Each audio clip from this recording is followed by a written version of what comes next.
Albert Einstein once famously said that compound interest is the eighth wonder of the world. He said that he who understands it earns it, and he who doesn't pays it. For the last century, America has been the one earning it. But today, the equation has flipped. There is a mathematical monster growing in the basement of the global economy.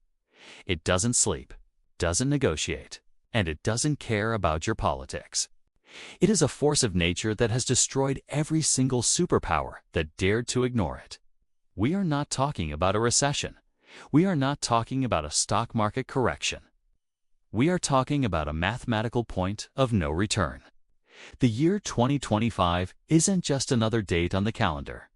According to the Congressional Budget Office and almost every independent financial analyst, 2025 is the year the curve goes vertical.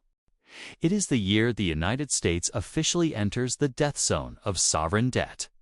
Lately, you felt it at the grocery store.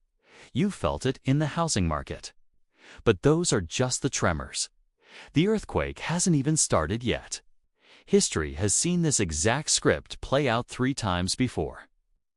3 great empires thought they were too big to fail. 3 empires ignored the math. And 3 empires collapsed. The scary part, we are following their footsteps exactly. To understand what is coming, you have to understand one simple, terrifying concept: the debt spiral. Most people think a nation collapses when it loses a war or when a plague hits. But that's rarely the truth. Empires die on the spreadsheet long before they die on the battlefield. A normal country borrows money to build roads or win wars and then pays it back. That is healthy debt. But a debt spiral happens when a country has so much debt that it has to borrow new money just to pay the interest on the old money. Think about that. It's like using a second credit card to pay the minimum monthly payment on your first credit card. You aren't buying anything new. You aren't fixing your house. You're simply burning cash to stay alive for 1 more month. Once this spiral begins, the math dictates that the debt grows exponentially, faster than the economy can ever grow. The only way out is to print money. And once you start printing to pay bills, your currency dies. It sounds dystopian, I know, but this isn't a theory. It is a historical constant. Let's rewind the clock and look at the 3 ghosts of empires past. Case study number 1, the Roman Empire. 2,000 years ago, Rome was the master of the world. It had the strongest army, the best roads, and the global reserve currency, the denarius. The denarius was made of pure silver. It was trusted everywhere, from Britannia to Egypt. But Rome had a problem. It became addicted to expansion. To keep the people happy, the emperors promised free grain and grand games. To keep the borders safe, they needed a massive, expensive army. The expenses grew higher than the taxes they could collect. So, what did they do? Did they cut spending? No.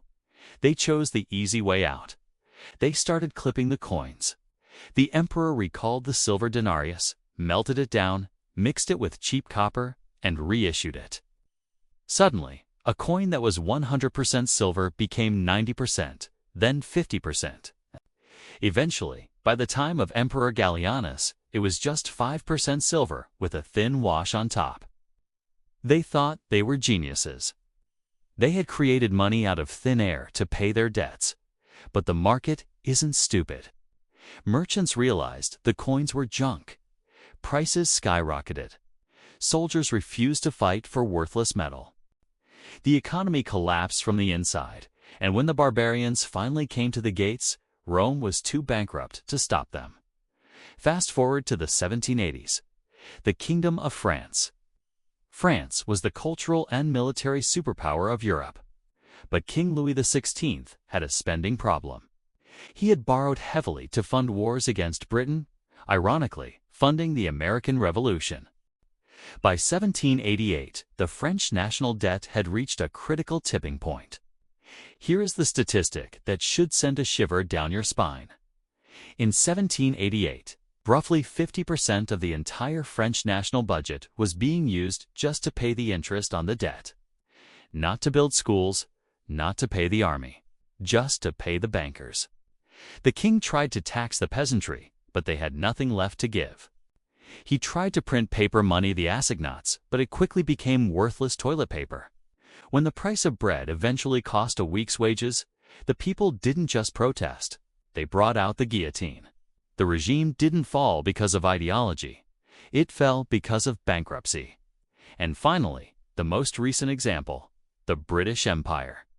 In 1945, Britain had just won World War II, but financially, they had lost everything. To fight the Nazis, Britain had borrowed astronomical amounts of money from the United States. For the next decade, Britain tried to act like a superpower. They tried to maintain their colonies and their navy, but the math was against them. Their debt-to-GDP ratio hit 250%. The breaking point came in 1956, during the Suez Crisis. Britain tried to invade Egypt to secure the Suez Canal. The United States didn't approve. So, the U.S. didn't use bullets, they used bonds. America threatened to sell off its massive holdings of British debt, which would have crashed the British pound instantly. Britain had no choice. They withdrew their troops in humiliation. In that single moment, the world realized Britain was no longer the boss. The pound lost its status as the global reserve currency, and the empire dissolved. So, what do Rome, France, and Britain have in common? They all followed the exact same 5-stage life cycle of collapse. This is the pattern you need to memorize. Stage 1 is the productive boom. The nation borrows money to invest in industry, infrastructure, and education. The debt generates income. Everyone gets rich. This is the American dream phase. Stage 2 is the overreach. The nation becomes arrogant. It thinks it can afford everything. It starts wars on poverty, wars on drugs, and actual wars over diesel at the same time. The debt starts rising faster than the GDP. Stage 3 is the debt spiral. This is the turning point. The interest payments become so large that the government has to borrow just to pay the interest. The private sector stops buying the government's debt because it's too risky. So, who buys the debt? The central bank. The government begins lending to itself.